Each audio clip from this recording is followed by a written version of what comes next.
నా రక్షణ కోసం ఎవరు ప్రాణం పెట్టారు లోకంలో అని నేను ఆలోచించాను. ఎవరైనా పెట్టారా? ఎవరైనా చేశారంటే ఎవరూ లేరు. ఈ చరిత్రలో గతంలో లేరు, ఇప్పుడు లేరు, ఎప్పటికీ ఉండరు కూడా. అలాగా ఆ విషయం నన్ను ఎంతో తాకింది. అయితే ఆ సమయంలో దేవునికి 9th క్లాస్ సమ్మర్ హాలిడేస్ నుంచి బాగా ప్రార్థన చేయడము నా పిలుపు కోసం మొదలుపెట్టాను. అలాగా 10th క్లాస్ ఇలా మీటింగ్స్ వెళ్తూ దేవుని వాక్యం చదువుతూ సంఘానికి వస్తూ దేవుని గురించి తెలుసుకున్నాను. అయితే 10th క్లాస్ సమ్మర్ హాలిడేస్లో ఏమైందంటే, నేను ఒకరోజు బండి నడుపుతాను అన్నమాట.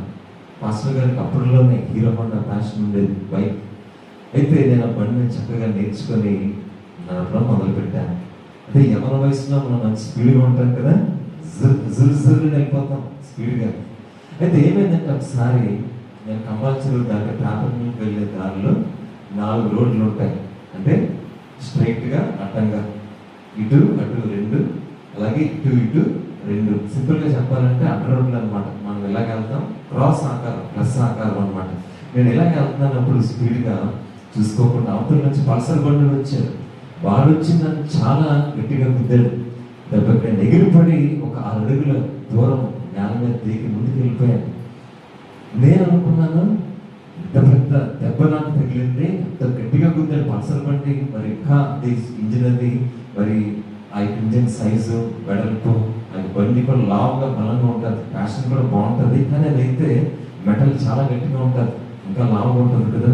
నేనేమనుకున్నా అంటే, పడిపోయినప్పుడు ఏ కాలేజ్ చేయ నాకు విరిగిపోయింది అనుకున్నాను. నా ప్రాణం ఉందా లేదా అనే యొక్క ఆలోచన కూడా నాకు కలిగాయండి. చాలా భయంకరమైన ఆలోచనలు. ఇంకా అనుకోండి ఏదో అయిపోయింది నాకు అని అనుకుని చాలా నేను విచారిస్తూ ఉండగా ఒక 2 నిమిషాలకి నాకు స్పృహ వచ్చిందనమాట. ఆ స్పృహ వచ్చిన తర్వాత నేను అనుకున్నాను, ఏ కాలేజీ గ్యారంటీ, ఒక ప్రాణం అయితే పోతుంది. కానీ కళ్ళు తెలిసేటప్పటికీ ఎడమ కాళ్ళ మీద 2 చిన్న గీతలు, కుడి చేయ మీద 2 గీతలు, ఎడమ చేయ మీద 1 గీత.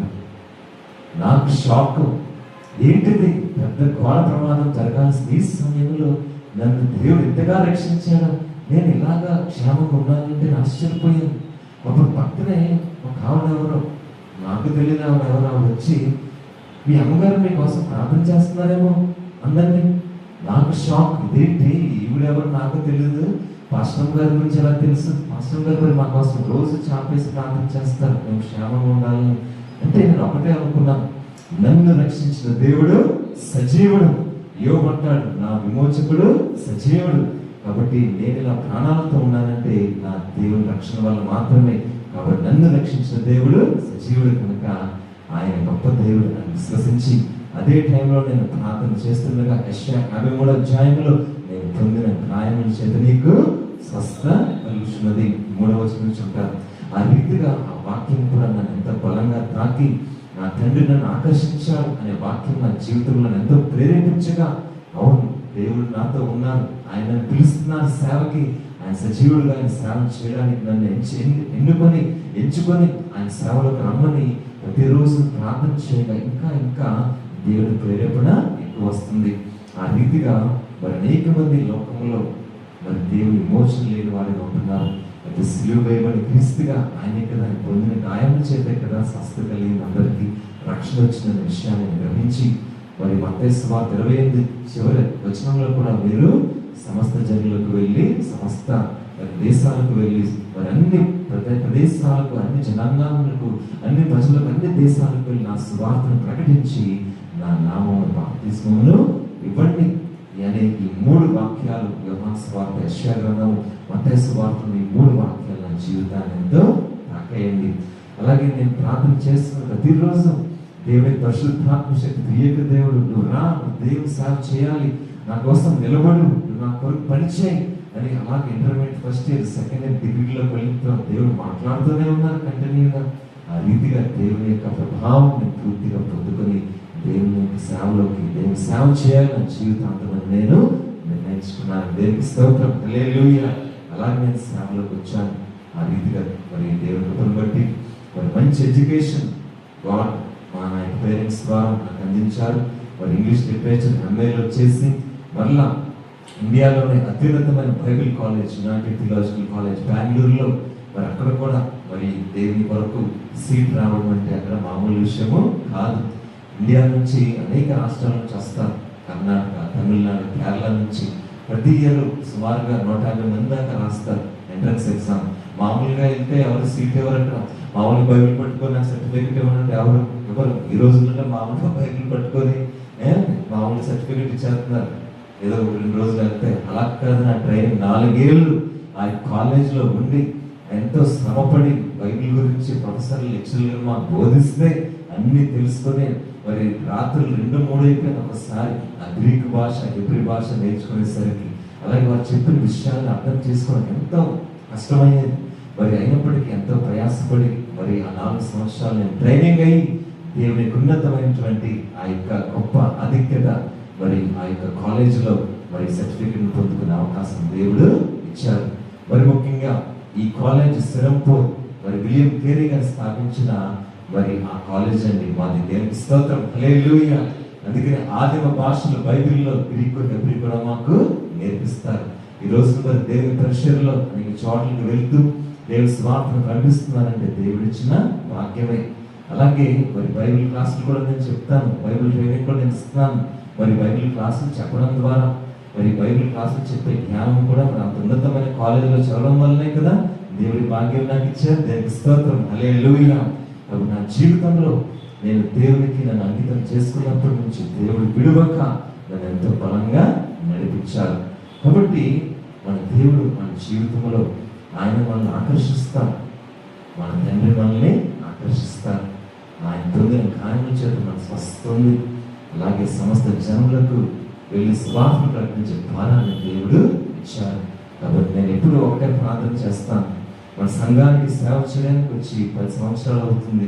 అయితే నేను ఎప్పుడు ఒకటే ప్రార్థన చేస్తాను, దేవుని ప్రభా మీరు నాతో ఉన్నారు, మీరు నన్ను నడిపిస్తున్నారు. ఏ అపాయమైనా, ఏ శ్రమ అయినా, ఎందువైనా సరే మీరు నాకు తోడుకున్నారు కనుక నేను ప్రతిదీ జయిస్తాను అనేది నా యొక్క విశ్వాసం. నేను ఈ రీతిగా ప్రార్థన చేసుకున్నప్పుడు నా జీవితంలో కూడా దేవుడు విలువని, ఎడబాయిని, గొప్ప ఇమ్మానుయేలు దేవుడుగా, ఎల్షదాయి దేవుడుగా నాతో తోడుకున్నారు. దేవునికి స్తోత్రం, హల్లెలూయా. అలాగే ఆయన నడిపించారు. మరి ఇంకా అనేకమైన విషయాల్లో మరి ఆయన యొక్క మినిస్ట్రీలో, ఆయన పరిచర్యలో, మరి ఆన్లైన్లో యూట్యూబ్ ఛానల్ ద్వారా, గాస్పెల్ 7 ద్వారా మీకు పంపించే వాక్యాలు ఏంటి ఈరోజు అనేక మందికి అవి చేరుతున్నాయి.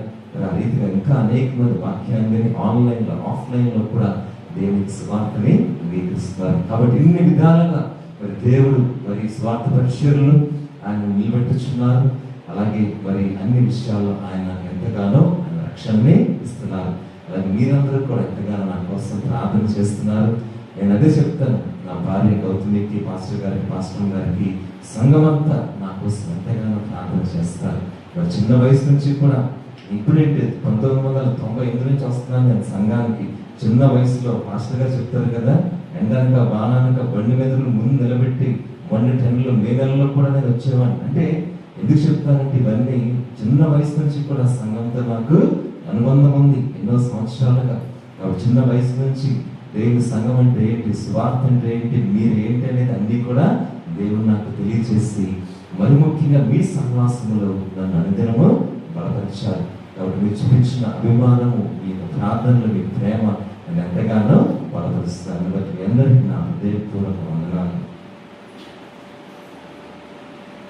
కాబట్టి దేవుని సంగమం, కాబట్టి మన జీవితంలో దేవుడిచ్చిన ఈ ఉన్నతమైనటువంటి సహవాసాన్ని మనము ఇంకా బలంగా మనము కొనసాగించాలి, ఇంకా చక్కగా మనము ముందుకి తీసుకువెళ్ళాలి. ఎందుకంటే క్రీస్తులో మనందరము ఈ సహవాసంలో ఉన్నాం. అందుకనే మనల్ని పిలిచిన దేవుడు నమ్మదగిన దేవుడు. అప్పుడు బైబిల్ కాలేజ్ కూడా అదే మాట అనేవారు, ఏంటి మీ యొక్క విశ్వాసం అంటే నన్ను పిలిచిన దేవుడు నమ్మదగిన దేవుడు అని అందరి బ్రదర్స్కి, అక్కడ ఉన్న లెక్చరర్స్కి, పాస్టర్స్ చెప్పేవాడు. అవును డానియల్ గారు, మీరు మొదటి రోజు నుంచి చివరి వరకు అలాగే ఉన్నారు అని సర్టిఫికెట్ పొందుకున్న తర్వాత 4వ సంవత్సరంలో అందరి ముందు అనేక మంది జనం ముందు సర్టిఫికెట్ ఇచ్చినప్పుడు ఎందుకు వచ్చిన తర్వాత అందరూ అదే మాట నేను ఒకటే చెప్పాను, నా దేవుడు గొప్పవాడు. దేవుని స్తోత్రం, హల్లెలూయా. కాబట్టి దేవుని సంగమం మన జీవితాల్లో, అందుకనే మన దేవుడు గొప్ప రక్షకుడుగా ఉంటున్నారు. కాబట్టి మన జీవిత పరిస్థితుల్లో ఆయన మనకి తోడుగా ఉంటారు. అలాగే మనం దేవుని వాక్యంలో చూస్తే మరి అపోస్తల కార్యముల గ్రంథం చూద్దామండి. అపోస్తల కార్యం గ్రంథం 12వ అధ్యాయం. అపోస్తల కార్యం గ్రంథం చూద్దామండి. ఒకసారి మనం ఏం చేద్దామంటే ముందుగానే అపోస్తల కార్యం గ్రంథంలో మరి 12కు ముందుగానే 2వ అధ్యాయం చూద్దాం. 2వ అధ్యాయం అపోస్తల కార్యం గ్రంథము 2వ అధ్యాయము చూద్దాం. అపోస్తల కార్యం గ్రంథం 2వ అధ్యాయము 5వ వచనం చూద్దాం. ఆ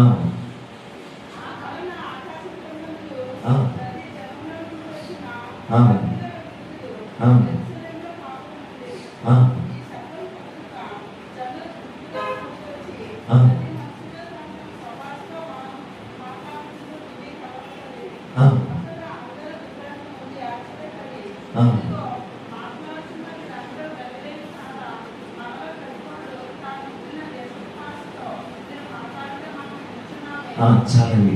కాబట్టి అపోస్తల కార్యం గ్రంథము 2వ అధ్యాయం 5వ వచనం నుంచి మనం చూసినట్టుగా మరి అక్కడ మరి దేవుని పరిశుద్ధాత్మ శక్తితో నింపబడిన వారై ఆ మేడగల మీద వారు ప్రార్థన చేస్తుండగా వారు అనేకమైన భాషల్లో వారు మాట్లాడుతున్నారు. అంటే